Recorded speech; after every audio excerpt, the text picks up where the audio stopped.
On February 12th, 1873, on a cold winter day in Washington when most Americans were struggling through the harsh economic aftermath of the Civil War, Congress quietly passed a seemingly technical piece of legislation that would fundamentally alter the trajectory of American wealth distribution for the next century and a half. And yet, if you ask 100 people today what happened on that date, 99 of them will stare at you blankly because they have absolutely no idea. What Congress did that day was deceptively simple but economically catastrophic. They passed the Coinage Act of 1873, which permanently eliminated silver as legal tender money in the United States, effectively ending a bimetallic monetary system that had existed since the founding of the Republic and replacing it with a gold-only standard that would devastate farmers, workers, and debtors for generations while enriching bankers, creditors, and the financial elite beyond their wildest dreams.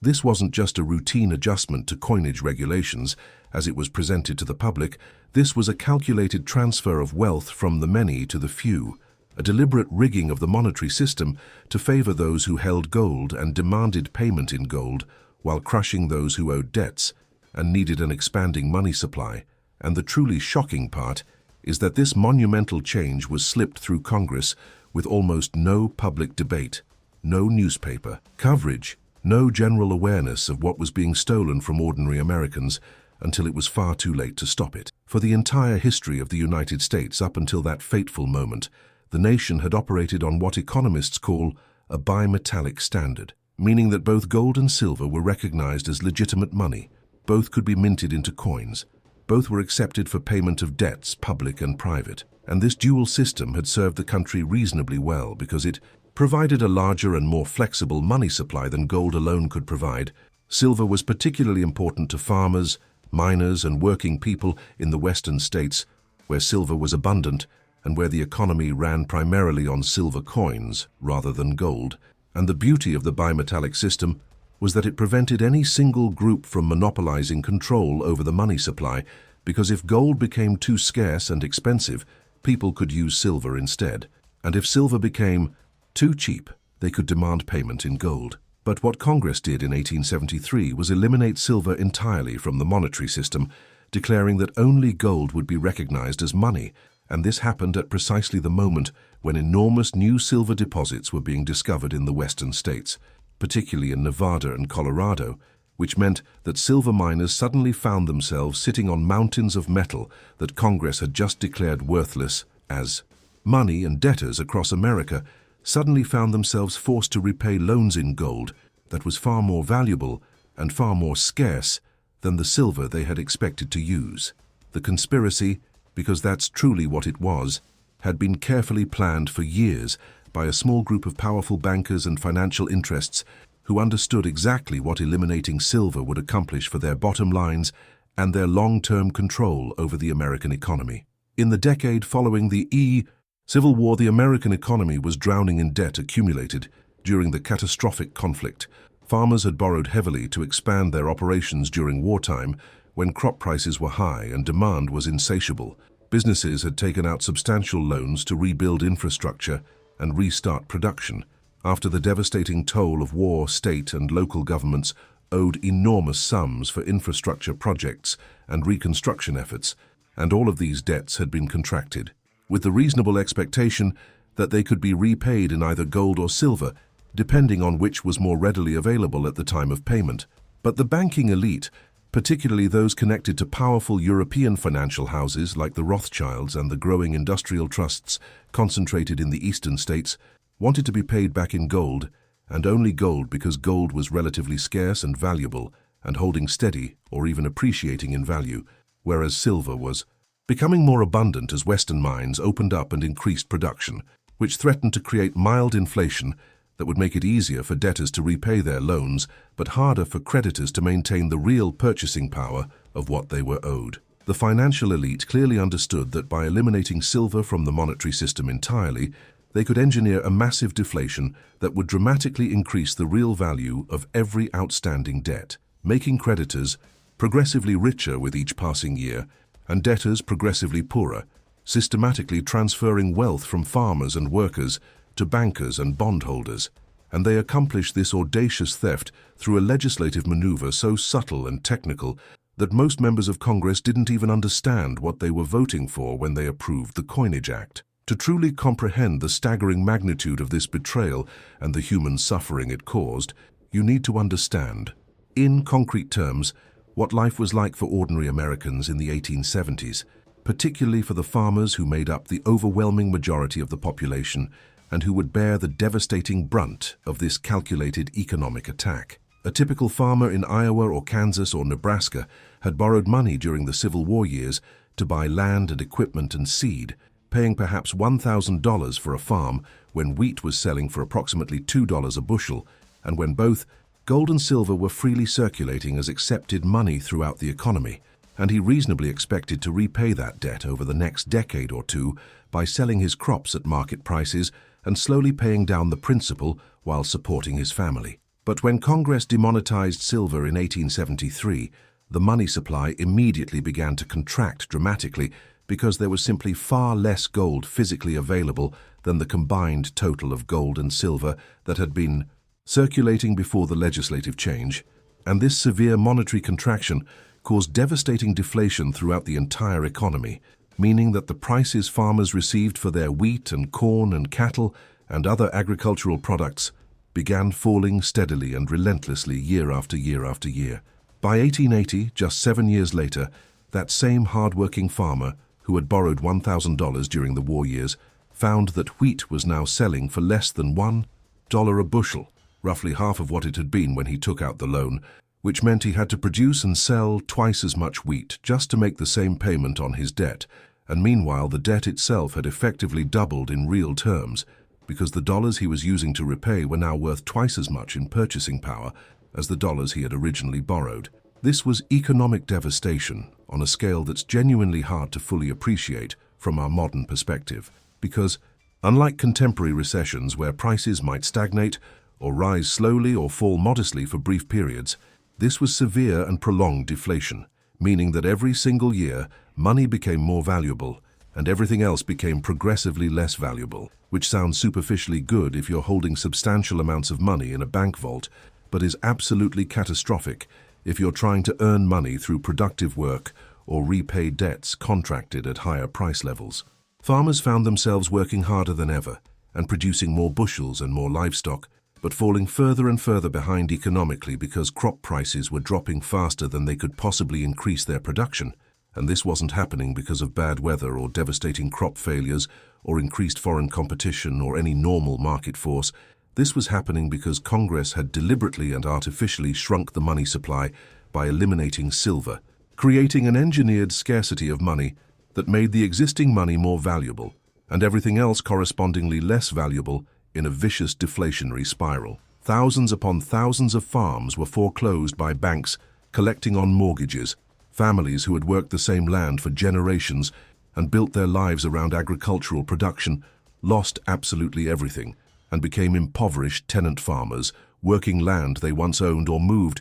to crowded cities to work in. Dangerous factories for minimal wages. Entire communities in the agricultural heartland were economically destroyed and depopulated. Towns that had been thriving became ghost towns, and through it all, the bankers and creditors who held the mortgages and bonds grew steadily and inexorably richer because the dollars they were collecting in debt payments were worth significantly more every single year. The profound injustice of this situation would gradually dawn on people as the 1870s progressed and the depression deepened and the human cost became impossible to ignore, and by the late 1870s and early 1880s, a powerful political movement began to emerge, demanding the immediate restoration of silver to the monetary system, led primarily by desperate farmers and their political representatives who called themselves the Free Silver Movement because they wanted silver to be freely coined into money just as it had been before the crime of 1873. These free silver advocates understood with perfect clarity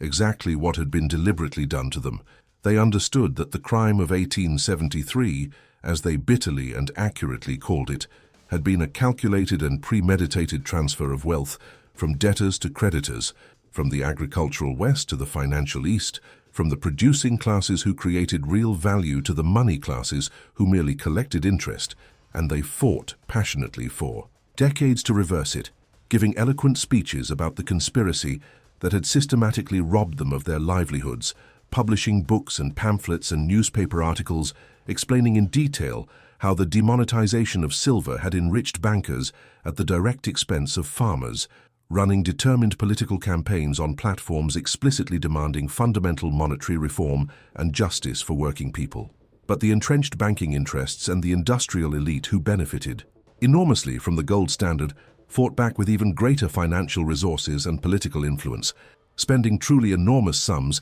to systematically defeat free silver candidates in elections across the country, purchasing or pressuring newspapers to publish sophisticated propaganda about the supposed dangers of inflation and the alleged economic chaos that would result from restoring silver, bribing corrupt politicians to maintain the gold standard regardless of the suffering it caused. To their constituents, and through it all sanctimoniously insisting that gold was sound money, representing economic responsibility, while silver was somehow dangerous or irresponsible or inflationary, when the real underlying issue was never genuinely about economic soundness or financial responsibility, but rather about who would profit from the monetary system and who would be systematically impoverished by it. If you're starting to feel a rising sense of outrage as you realize how deliberately and systematically the system was rigged against ordinary people, if you're beginning to see disturbing parallels to the financial manipulation that continues today in different forms,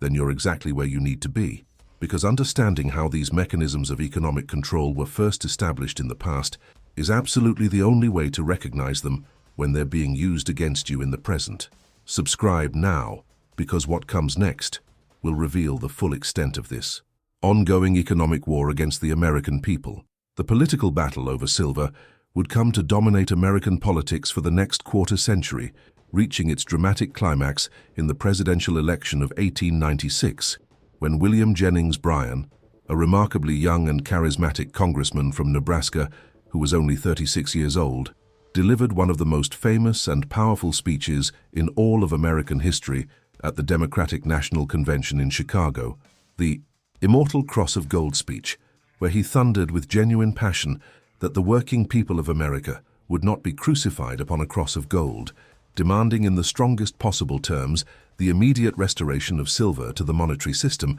and an end to the systematic impoverishment of farmers and workers. Bryan understood with perfect clarity exactly what was at stake in this fundamental economic struggle. He understood that the gold standard was systematically and deliberately transferring enormous wealth from productive people who created real value to financial institutions that merely manipulated money from the agricultural countryside to the financial centers of eastern cities, from workers who labored with their hands to wealthy owners who collected dividends and interest. And he articulated this profound truth with such remarkable passion and eloquence and moral clarity that he secured the Democratic nomination for president despite being relatively unknown nationally and facing opposition from the conservative wing of his own party. The election of 1896 became nothing less than a referendum on the monetary system itself and who it should serve, with Bryan representing the desperate interests of farmers, workers, and debtors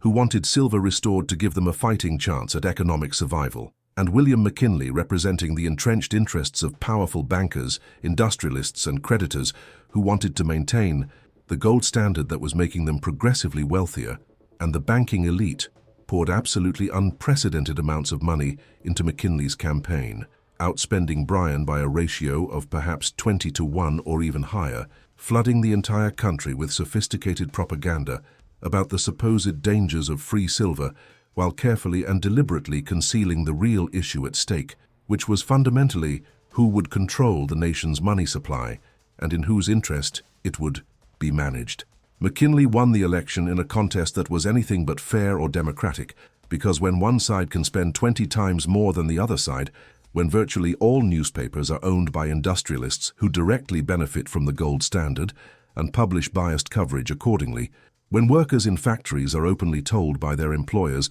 that their jobs depend on McKinley winning and the factories will close if Bryan is elected, the outcome is effectively predetermined regardless of the actual merits of the competing arguments or the genuine interests of the voting public. Bryan's defeat meant that silver would not be restored to the monetary system in any meaningful way, that the gold standard would continue to dominate American monetary policy, that the deflation would persist and continue devastating agricultural communities, and that the systematic transfer of wealth from debtors to creditors would continue for another generation. And, in many fundamental ways, we're still living today with the long-term consequences of that 1896 election, because the essential question Bryan raised, who should control the money supply and in whose interest should it be managed, remains every bit as relevant and urgent today as it was then. The historical irony is that just a few years after 1896, enormous new gold discoveries in Alaska and South Africa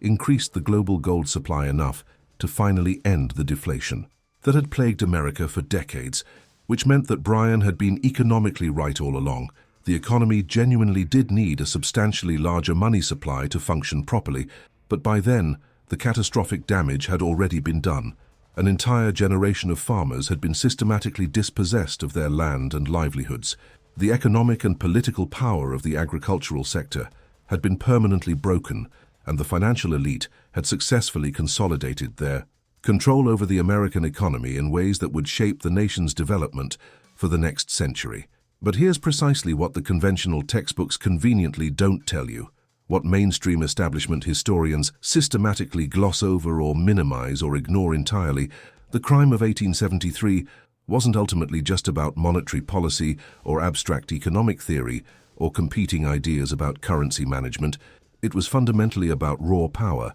specifically about who would have the power to create money and control how much money existed in the economy at any given time, and who would benefit from those decisions. When both gold and silver were recognized as legitimate money under the bimetallic system, no single group or institution could completely control the entire money supply, because if one metal became artificially scarce through hoarding or manipulation, people could simply shift to using the other metal, creating a natural balance and preventing absolute control. But when only gold was legally recognized as money, and when the vast majority of that gold was concentrated in the vaults of a relatively small number of large banks and financial institutions, then those institutions effectively controlled the money supply itself and could expand or contract it according to their own interests. This is precisely why the banking elite fought so desperately and spent so extravagantly to maintain the gold standard and prevent the restoration of silver at all costs, because they clearly understood that controlling the money supply meant controlling the entire economy in fundamental ways, determining which businesses would succeed and which would fail, which regions would prosper and which would decline into poverty, which social classes would rise and which would fall, which political movements would gain power and which would be crushed. The demonetization of silver in 1873 was actually the first major decisive step toward the complete financialization of the American economy, the gradual but relentless process by which productive economic activity, creating real goods and services, became increasingly subordinate to financial manipulation and speculation. And this process culminated exactly 40 years later in 1913 with the controversial creation of the Federal Reserve System, which gave private bankers even more direct control over the money supply through a central bank that could expand or contract credit at will without meaningful democratic oversight or accountability to the public. The question you should be asking yourself very seriously right now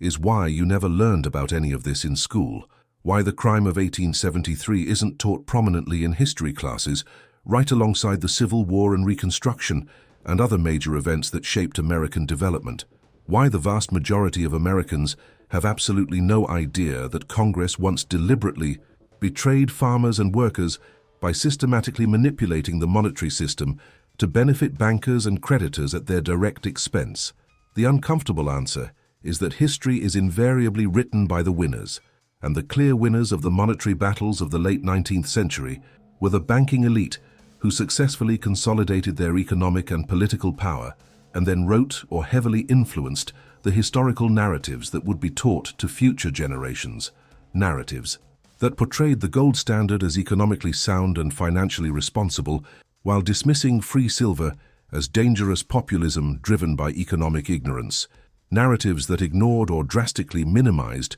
the massive transfer of wealth that occurred and the human suffering it caused. narratives that made it seem like the monetary system was a natural and inevitable evolution rather than a series of deliberate political choices made by powerful interests to benefit themselves at the expense of everyone else. This is fundamentally how systemic control perpetuates itself across generations, not merely through direct economic mechanisms and market forces, but through sophisticated control of information and education, ensuring that each new generation grows up, believing that the existing system is natural and inevitable and perhaps imperfect, but fundamentally sound, rather than understanding it as deliberately constructed and therefore changeable through collective political action. Think carefully about what this means for your own understanding of money and the financial system, because if the crime of 1873 could happen, if Congress could quietly eliminate half the money supply to benefit creditors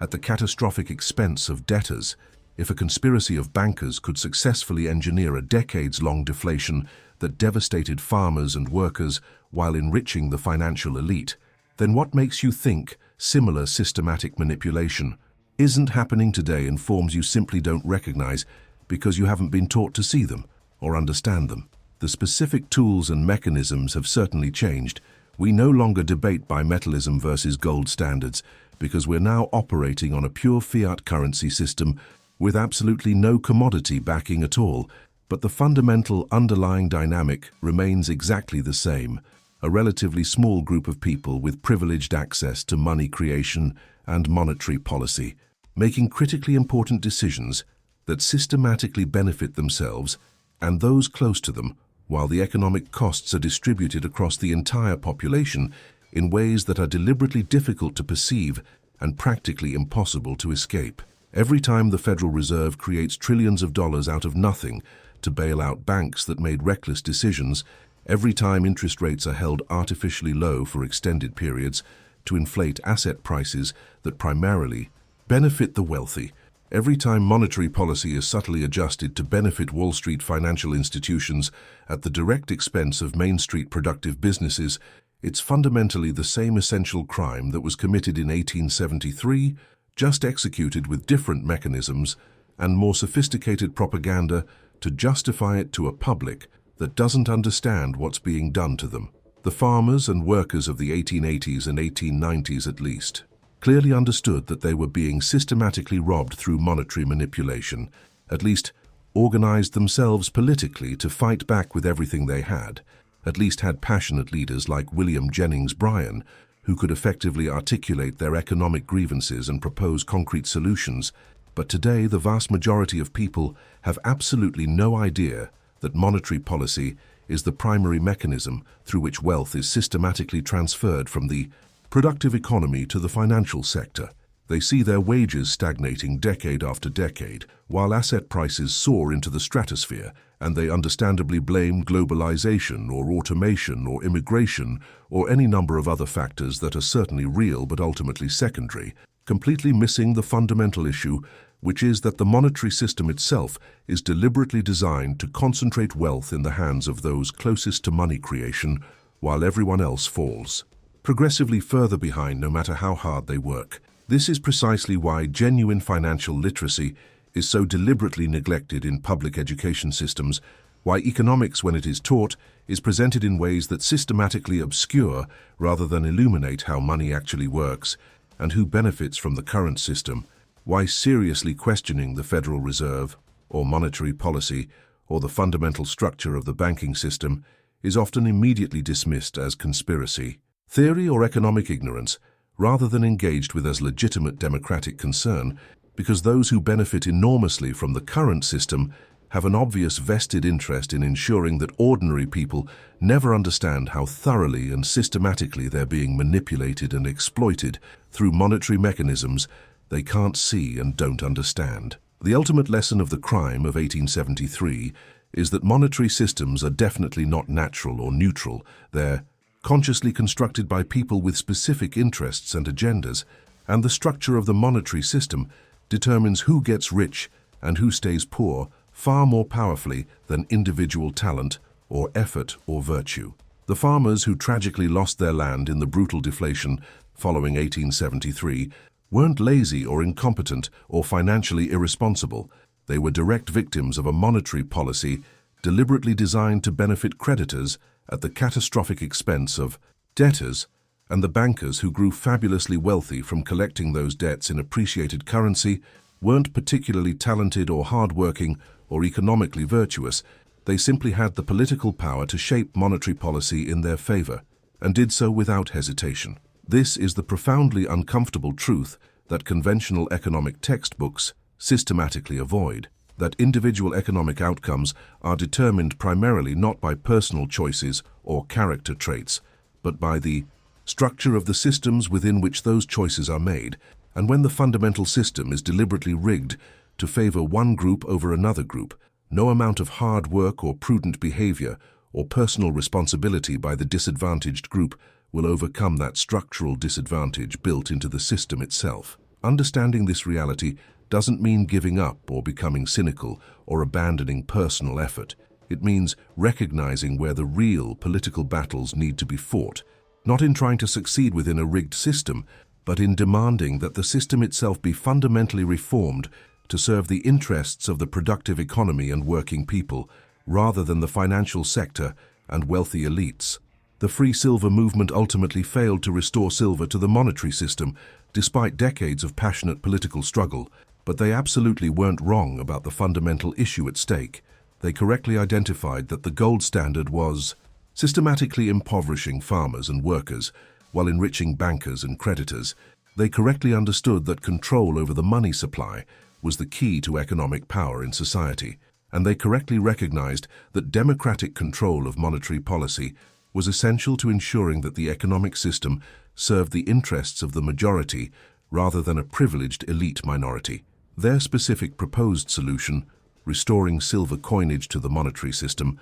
may have been rendered obsolete by subsequent historical developments and changes in the global economy, but their core insight remains completely valid and urgent today. That money is far too important to be left under the effective control of private banking interests. That monetary policy must serve the public interest rather than private profit, and that ordinary citizens have both the fundamental right and the solemn responsibility to demand genuine accountability from those who exercise enormous power over the money supply. What would you do if you discovered with absolute certainty that the entire monetary system had been deliberately rigged from the very beginning, that the fundamental rules were written by those who benefit most from those rules, that the economic game was designed to ensure that no matter how hard you work or how prudently you save, you'll always fall further behind those who have privileged access to newly created money? Would you simply accept this systematic injustice as inevitable, as just the way the system works and has always worked? Or would you demand fundamental change, demand real accountability, demand a monetary system that genuinely serves the interests of the productive economy rather than the narrow interests of the financial sector? So here we are, more than 150 years after the crime of 1873, and the fundamental dynamics haven't actually changed. We still have a monetary system effectively controlled by a small group of unelected officials who primarily represent banking interests rather than the public. We still see systematic transfers of wealth from the productive economy to the financial sector through monetary mechanisms most people don't understand. We still lack any meaningful democratic control over the institutions that determine the value of our money and the distribution of economic opportunity in society. The specific mechanisms have certainly evolved from debates over gold standards and silver demonetization to fiat currencies and quantitative easing and digital central bank currencies, but the underlying reality remains constant across time. Those who control money creation have the power to determine who prospers and who struggles in society, and they consistently use that enormous power to benefit themselves and those close to them, rather than the public at large. The question facing us now is whether we're going to continue passively accepting this as inevitable, continue believing the sophisticated propaganda that monetary policy is too complex for ordinary people to understand or have opinions about, continue allowing a privileged elite to manipulate the system for their exclusive benefit, or whether we're going to demand the kind of fundamental democratic reform that the free silver movement courageously demanded, meaningful accountability for those who control the money supply and monetary policies that genuinely serve the interests of the productive economy, rather than the financial sector. The farmers of the 1880s understood something profound that we've largely forgotten in our modern era, that money is definitely not neutral, that the structure of the monetary system fundamentally determines the distribution of wealth and power in society, and that fighting for monetary reform is ultimately fighting for economic justice and human dignity. They were ridiculed and dismissed as ignorant populists who didn't understand sophisticated economics. But history has definitively proven them right. The deflation they complained about was absolutely real and devastating. The transfer of wealth from debtors to creditors happened exactly as they predicted, and the crime of 1873 was indeed a crime, a deliberate and calculated manipulation of the monetary system to benefit a privileged elite at the direct expense of the majority. We owe it to their memory and to our own future and our children's future to learn from their courageous struggle, to recognize when similar crimes are being committed today in new forms, and to organize politically to demand accountability and fundamental reform, because the alternative is to passively accept a system that's fundamentally designed to impoverish us while enriching those who already have more wealth than they could possibly spend in 1,000 lifetimes. If this history has opened your eyes to how deeply and systematically the monetary system has been rigged against ordinary people throughout American history, if you're starting to see disturbing connections between past betrayals and present injustices, if you're feeling that rising anger that comes from realizing you've been systematically lied to about something absolutely fundamental to your economic life, then you need to see what we're revealing next, because the crime of 1873 was just one chapter in a much longer story of monetary manipulation and wealth transfer, a story that continues today in forms that are even more sophisticated and harder to detect than 19th century silver demonetization. Subscribe now, because in the next episode, we're going to show you exactly how the Federal Reserve was created in 1913 through a secretive process to formalize and dramatically expand the very system of financial control that began with the demonetization of silver. And once you understand that direct connection, you'll never look at the banking system the same way again. The people who committed the crime of 1873 won that particular battle, but the larger war for democratic control of money isn't over. It continues today, and the absolutely essential first step to fighting back effectively is understanding exactly how we got here and who benefits from keeping you ignorant and powerless.